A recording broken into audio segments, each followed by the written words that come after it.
మంచు కుటుంబ వివాదం మీద పోలీసులు క్లారిటీ ఇచ్చేశారు.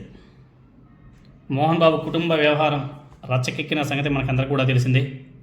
దాడి చేశారంటూ తండ్రి మోహన్ బాబు, కుమారుడు మనోజ్ ఒకరి మీద ఒకరు ఫిర్యాదు చేసుకున్నారు. ఈ నేపథ్యంలో రాచకొండ పోలీసులు మోహన్ బాబు ఇంటికి విచారణకు కూడా వెళ్ళారు. అనంతరం పోలీసులు మీడియా వివరణ కోరితే కేవలం అది కుటుంబ వ్యవహారం, అక్కడ ఏమీ జరగలేదు అని చెప్పేసి పోలీస్ అధికారి ఒక ఆయన చాలా స్పష్టం చేశాడు. మోహన్ బాబు కుటుంబ సభ్యులే అదే చెప్పారు, ఫ్యామిలీలో ఎటువంటి గొడవలు లేవు, అదంతా కూడా చిన్న చిన్న వ్యవహారాలు అని చెప్పేసి పోలీసులు చెప్పారంట. పోలీస్ అధికారి కూడా అదే చెప్పడం కూడా జరిగింది. అక్కడ ఏదో ఎందుకంటే మంచు విష్ణు ఎక్కడో అమెరికాలో ఉన్నాడు, మోహన్ బాబు ఎక్కడో తన సొంత ఇంట్లో ఉన్నాడు.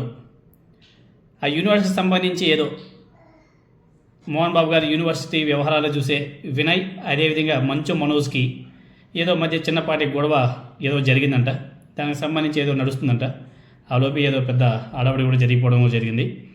అని మొత్తానికైతే ఆ ఫ్యామిలీలో అన్నీ సర్దుమణినట్టుగానే కనిపిస్తుంది. అక్కడ గొడవలు ఏమీ లేవంట. మరి చూద్దాం, దీని మీద వాళ్ళు ఎవరో ఒకరు ప్రెస్ మీట్ పెట్టి మాట్లాడకుండా పోతారా చూడాలి.